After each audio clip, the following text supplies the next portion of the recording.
Okay, तो आज हम पढ़ेंगे केमिस्ट्री का chapter number 2, structure of A atom. Okay, तो एटम है।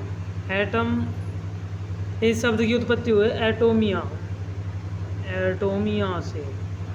एंड एटोमिया था एक ग्रीक शब्द। अब एटोमिया एक ग्रीक शब्द था, तो एटोमिया से हमारे एटम शब्द की उत्पत्ति हुई है, जो कि एक ग्रीक शब्द था जिसका मतलब होता है अविभाज्य, अविभाज्य। ओके, एटोमिया शब्द का अर्थ होता है अविभाज्य, जो कि है एक ग्रीक शब्द। तो इससे हमारे एटम की उत्पत्ति हुई थी। सबसे पहले एक अध्यापक थे जो फिजिक्स पढ़ाते थे ब्रिटिश स्कूल में, जिनका नाम था जॉन डॉल्टन।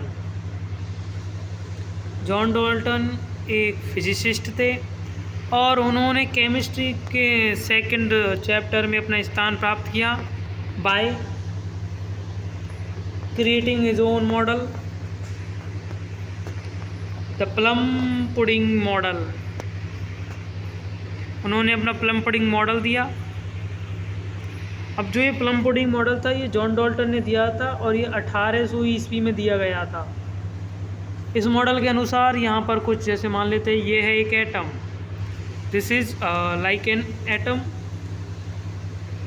ये एक एटम होता है और इसके अंदर काफ़ी सारे इलेक्ट्रॉन्स ऐसे धसे हुए होते हैं, लाइक ए वाटरमेलन। ठीक है, एक वाटरमेलन की तरह था। तो इसके अंदर इलेक्ट्रॉन होते हैं। इलेक्ट्रॉन एक्चुअली होते क्या है, इलेक्ट्रॉन की खोज हुई थी सर जे थॉमसन द्वारा, कुछ इस प्रकार से। यहाँ पर होते हैं माइनस एंड यहाँ पर होते हैं अपना plus. It's called cathode and it's called anode.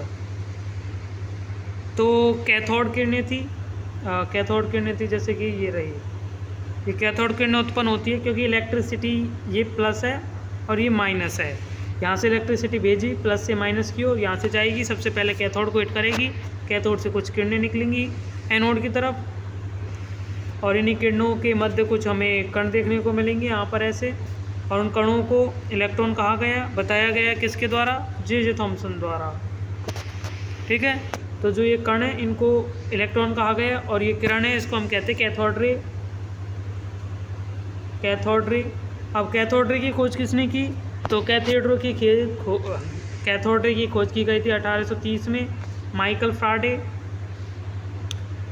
फ्राडे द्वारा। 1830 में कैथोड रे की खोज की, लेकिन अनफॉर्चुनेटली वो इलेक्ट्रॉन की खोज नहीं कर पाए और इलेक्ट्रॉन की खोज करने वाले व्यक्ति बन गए जे थॉमसन।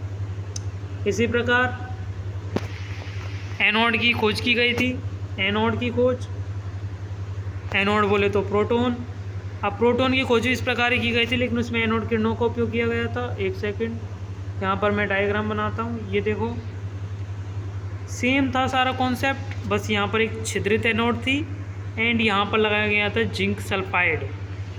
क्यों लगाया गया था बताऊँगा आगे, रुको।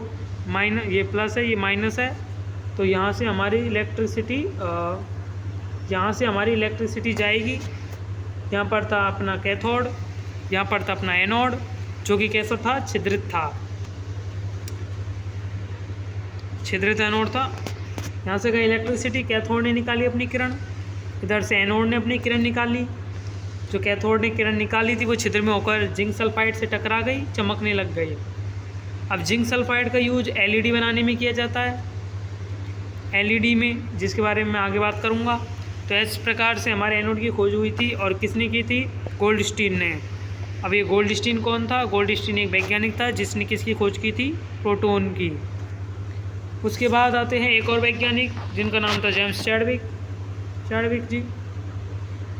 अब हमें पता था कि यदि प्लस और माइनस है तो भाई प्लस और माइनस दोनों एक साथ, मतलब न्यूट्रल तो होगा ही। ये बात वैज्ञानिकों के दिमाग में भी खिसक रही थी कि हमने भाई प्लस की खोज कर ली, माइनस की खोज कर ली, अब जीरो आवेश की भी तो खोज होनी ज़रूरी है। तो उस टाइम पे एक वैज्ञानिक थे चैडविक ने कणों को एक दूसरे में दे मारा, उससे एक कण मिला जिसके ऊपर कोई आवेश नहीं था, नाम रखा गया था न्यूट्रॉन, न्यूट्रल कण। यहाँ पर हमारे पास NO प्लस आ चुका था, माइनस आ चुका था, जीरो आ चुका था। ओके, सो अब हम बात करते हैं इन कैथोड किरणों के गुणों की। तो कैथोड किरणें कुछ गुण होल्ड करती है जो कि काफ़ी इंटरेस्टिंग गुण है। So let's go to cathode किरणें। जो इनका सबसे पहला गुण होता है कि ये किसी भी माध्यम में जा सकती है, इनको माध्यम की आवश्यकता नहीं होती। अब क्यों नहीं होती इसके बारे में बिल्कुल आगे बात होगी, जो कि बहुत ही सीरियस टॉपिक है। इनको माध्यम की आवश्यकता नहीं होती, किनको, कैथोड किरणों को, एनोड किरणों को, और जितनी भी वेव्स होती है उनको माध्यम की आवश्यकता नहीं होती। और क्यों नहीं होती आपको आगे पता चला जाएगा। अब आप जानते हो कि कैथोड किरणें इलेक्ट्रिसिटी से फॉर्म हुई है। जैसे कि ये कैथोड है, इसके अंदर जैसे हमने इलेक्ट्रिसिटी फ्लो की तो यहाँ से कुछ कैथोड किरणें निकली। तो चूँकि यहाँ पर एनर्जी ली गई है, कौन सी एनर्जी ली गई है? Electric energy. एनर्जी जितने भी यूनिवर्स में वो कांस्टेंट होगी, ना वो घटेगी ना वो बढ़ेगी। तो यहाँ पर एनर्जी ली गई है तो ये गायब कहाँ हो गई? ये गायब नहीं हुई, ये बल्कि ट्रांसफ़र हो चुकी है। किस रूप में? कैथोड किरणों के रूप में। तो जो यहाँ पर ट्रांसफ़र हुई है मतलब इसके अंदर एनर्जी है। कैथोड किरणें एनर्जी है, के अंदर एनर्जी होगा, राइट। तो इसके सामने यदि कोई वस्तु आएगी, जैसे मान लेते हैं कि यहाँ पर एक कैथोड किरणें हैं, यहाँ पर एक कैथोड किरणें हैं, उसके सामने एक वस्तु आ जाती है, तो कैथोड किरणें के अंदर क्या है? एनर्जी है, राइट। जब किसी वस्तु के सामने टकराएगी तो चूँकि इसके पास एनर्जी है तो ये उस वस्तु को एनर्जी प्रोवाइड करेगी, और एनर्जी प्रोवाइड करेगी तो वो हिलेगी। मतलब ये वस्तु को यांत्रिक गति प्रदान करती है। और ड्यू टू एनर्जी, ये एनर्जी कहाँ से आई थी? हमने इसको वोल्टता दी थी, हमने इसको इलेक्ट्रिक फील्ड दी थी, जिससे ये एनर्जी क्रिएट हुई। तो ये वस्तु को यांत्रिक गति प्रदान करती है, ठीक है। तो ये एक गुण है किसका? कैथोड किरणों का। और एनोड किरणों का भी होगा ये गुण। तो यहाँ पर हमारे कैथोड किरणों के और भी काफ़ी गुण आते हैं, जैसे एक्सरे उत्पन्न करने में। अब एक्सरे में क्या होता है? एक्सरे मैं समझाता हूँ आपको, एक सेकंड। जैसे कोई ऑब्जेक्ट है, इन ऑब्जेक्ट के अंदर कुछ एटम्स होंगे और उन एटम्स के अंदर कुछ स्पेस होगा। तो ये एक्सरे किरण मतलब कैथोड किरणें होती है जो डायरेक्ट उस स्पेस में से होकर निकल जाती है और सामने रखे हुए एक पोर्ट्रेट पर उन चित्रों को दिखा देती है, उन स्पेसों को दिखा देती है, जिससे एक इल्यूजन क्रिएट होता है हमारी, क्योंकि हमारी स्किन में काफ़ी ज़्यादा स्पेसेस होती है, छिद्र होते हैं, तो उससे डायरेक्ट हमारी बोन्स तक का कनेक्ट होकर उसका फोटोग्राफ बन जाता है, जिसे हम कहते हैं रेज़। अब चूँकि इन रेज़ का वैज्ञानिक को नाम नहीं पता था, अब जैसे आप जानते हो किसी का नाम नहीं पता तो उसका नाम रख देते हैं एक्स, इसलिए इनका नाम पड़ा एक्स रेज़। क्योंकि ये कुछ बड़े एटम्स में यदि स्पेस होता है तो उनके आर पार निकल जाती है, और हड्डी बहुत मजबूत होती है, सॉलिड होती है, उनके अंदर कम स्पेस होता है, तो इनसे आर पार नहीं टकरा पाती है, बल्कि ये डिफ्लेक्ट हो जाती है। और ये डिफ्लेक्ट होकर किसकी पोर्ट्रेट पर जाकर उसका एक्सरे बना देती है, ठीक है। ओके, तो अब हम चलते हैं नेक्स्ट पॉइंट पर, जो कि है हमारे पास इलेक्ट्रॉन द्रव्यमान अनुपात। अभी इलेक्ट्रॉन द्रव्यमान अनुपात क्या है? इलेक्ट्रॉन मास अनुपात। तो यहाँ पर एक कैथोड है, यहाँ पर एक एनोड है, यहाँ से एक कैथोड रे निकलेगी। मान लेते हैं यहाँ पर है एक इलेक्ट्रिक फील्ड, ये इलेक्ट्रिक फील्ड है, इलेक्ट्रिक फील्ड, और यहाँ पर है मैग्नेटिक फील्ड यानी चुंबक, मैग्नेटिक फील्ड, ठीक है। तो यदि ये दोनों का बैलेंस है, अच्छा संतुलन है, तो ये डायरेक्ट चली जाएगी सीधी। क्या सीधी चली जाएगी? एक बार फिर से समझाता हूँ, एक सेकेंड। तो ये सीधी चली जाएगी, क्या चली जाएगी? कैथोड रे डायरेक्ट सीधी चली जाएगी। यदि ये अधिक हुआ तो ये विचलित हो जाएगी, और यदि ये अधिक हुआ तो ये इधर विचलित हो जाएगी। तो इसलिए हमें इन दोनों का इलेक्ट्रॉन के मास का अनुपात का संतुलन करना आवश्यक होता है। अब कैसे? जैसे E/m है, समझो एक बार। यहाँ पर E स्टैंड फॉर आवेश, E स्टैंड्स फॉर आवेश के लिए यहाँ पर हमारा E स्टैंड करता है। 1850 तक आते आते इलेक्ट्रॉन का आवेश तथा इलेक्ट्रॉन का मास ज्ञात हो चुका था। अब इलेक्ट्रॉन का आवेश क्या होता था उस टाइम पर? उस टाइम पर इलेक्ट्रॉन का आवेश हुआ करता था 1.6 इंटू 10 की पावर माइनस 19, और वहीं पर इलेक्ट्रॉन का मास हुआ करता था 9.1 इंटू 10 की पावर माइनस 31 kg।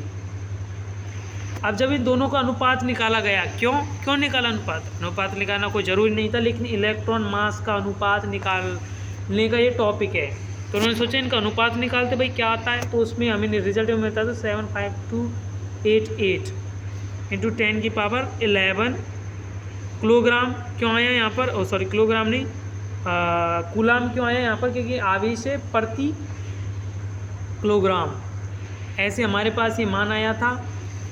उसके बाद एक वैज्ञानिक हुए थे, नाम था उनका मिलीकन ने एक प्रयोग किया था, तेल बिंदु प्रयोग। अब ये तेल बिंदु प्रयोग क्या था, इसके बारे में एक सेपरेट वीडियो बना दूंगा, ठीक है।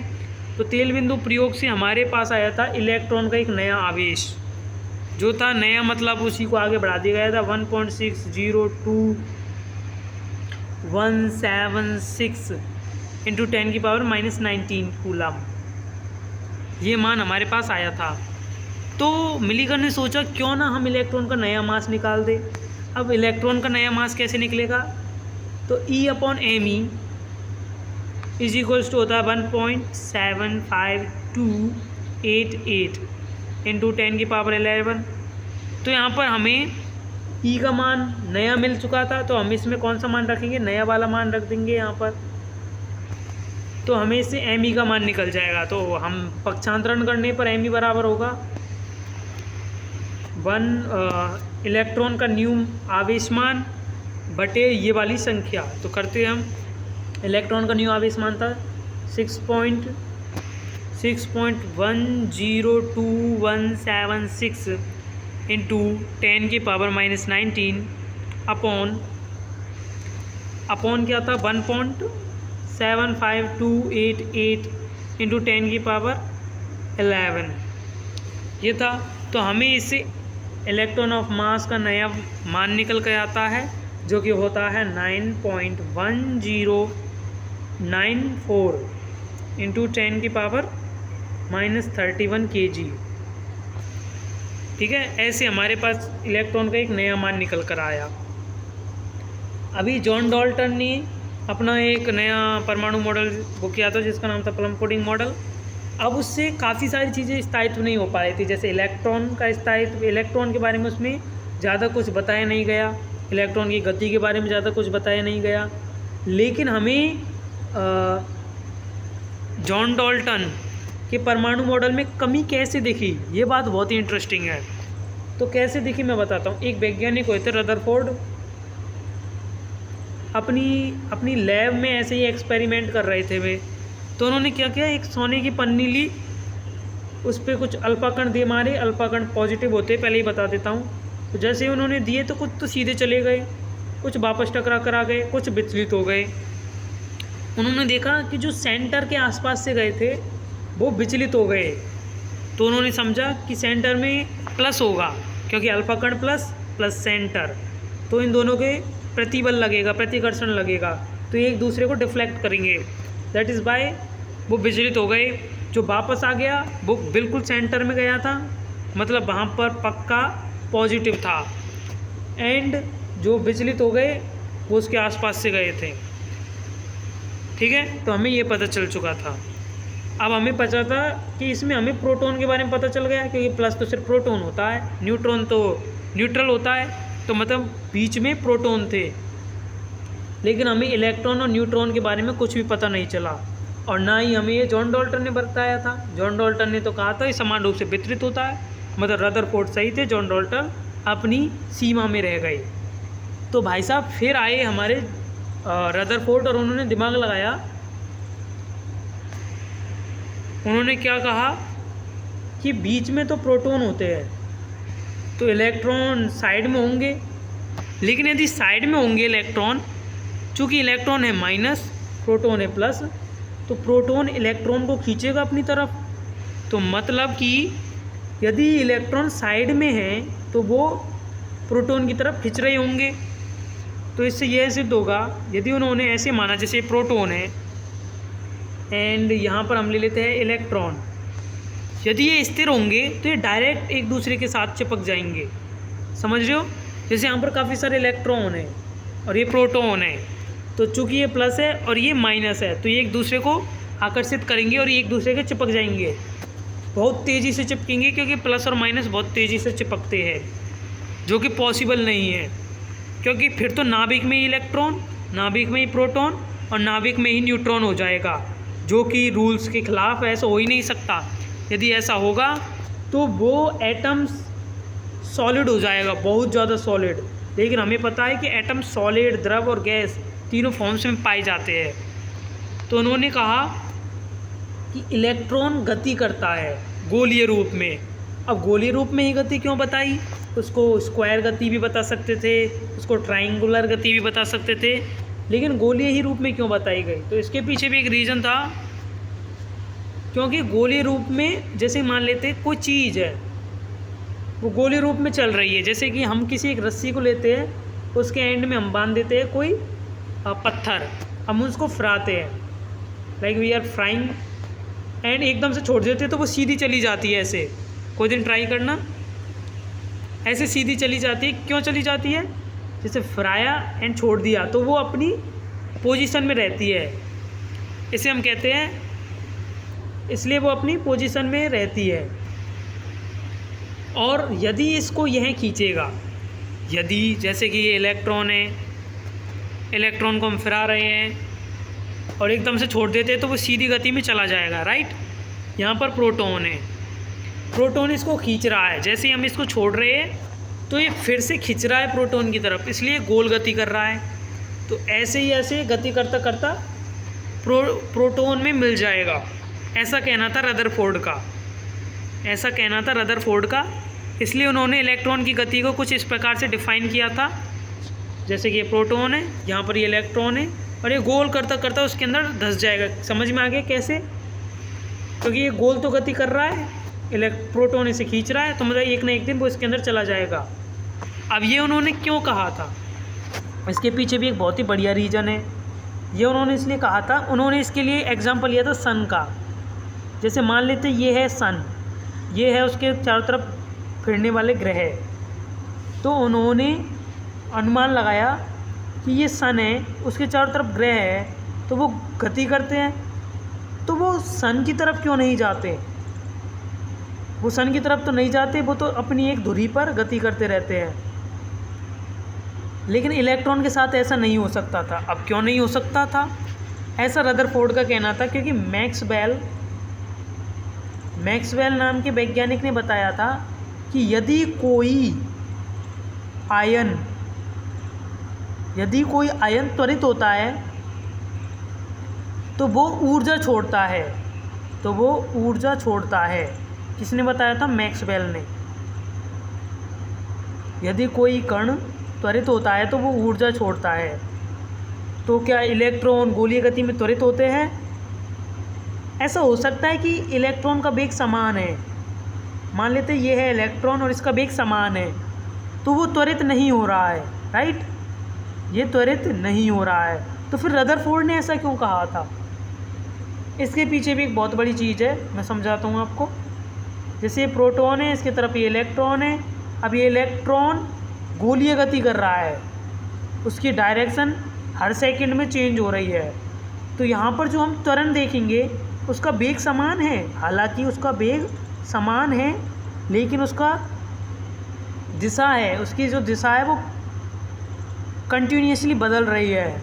यदि वेग समान हो तथा दिशा बदले तो त्वरण होता है, सदिश त्वरण के रूप में त्वरण होता है।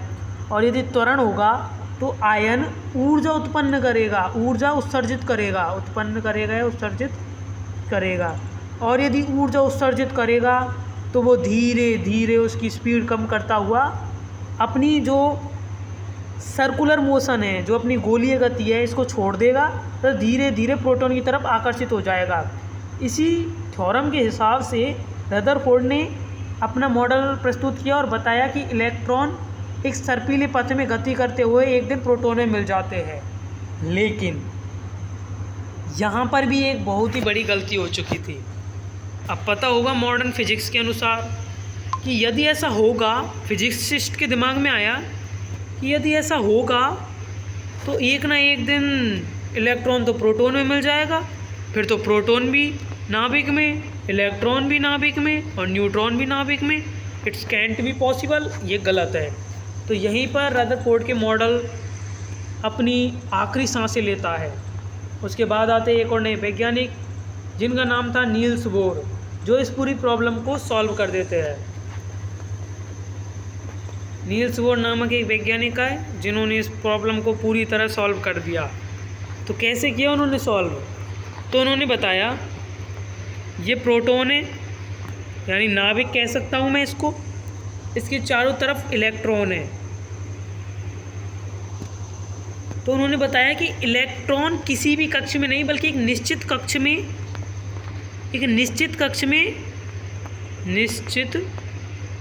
कक्षा में चक्कर लगाते हैं, जिसमें एक निश्चित ऊर्जा होती है, वो वातावरण की तरह नहीं होती।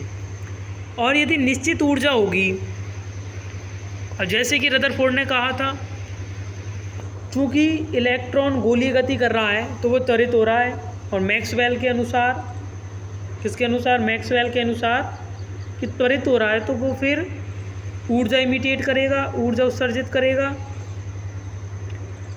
और यदि ऊर्जा उत्सर्जित करेगा तो वो एक न एक दिन प्रोटॉन में मिल जाएगा। ऐसा रदरफोर्ड ने बताया था। तो इसका सॉल्व किया था नील्स बोर ने। उन्होंने कहा था कि जो ये कक्षा होती है जिनमें इलेक्ट्रॉन चक्कर लगाते हैं, ये कक्षा होती है जिनमें इलेक्ट्रॉन चक्कर लगाते हैं, इनकी निश्चित ऊर्जा होती है। निश्चित ऊर्जा होती है तो इससे क्या फ़र्क पड़ा? अरे निश्चित ऊर्जा होती है तो जैसे इलेक्ट्रॉन ने ऊर्जा छोड़ी, ये निश्चित ऊर्जा है तो ये निश्चित ऊर्जा रहने देगा, तो इलेक्ट्रॉन को वापस ऊर्जा दे देगा। इससे इलेक्ट्रॉन एक सर्कुलर मोशन में चक्कर लगाएंगे, और इससे यही थ्योरम आज के मॉडर्न वर्ल्ड के क्वांटम्स में भी काम आता है। एक सेकंड में बताऊंगा कैसे। जैसे कि इस प्रकार फिर इलेक्ट्रॉन सिर्फ गोलीय मोशन में सदा के लिए घूमते रहते हैं। तो इस प्रकार इस प्रॉब्लम का हल मिला था हमें। किसने दिया था? नील्स बोर नामक एक वैज्ञानिक ने। तो अब आज के लिए इतना ही। नेक्स्ट पार्ट आएगा, उसमें मैं आपको आगे की डिटेल्स बताऊंगा।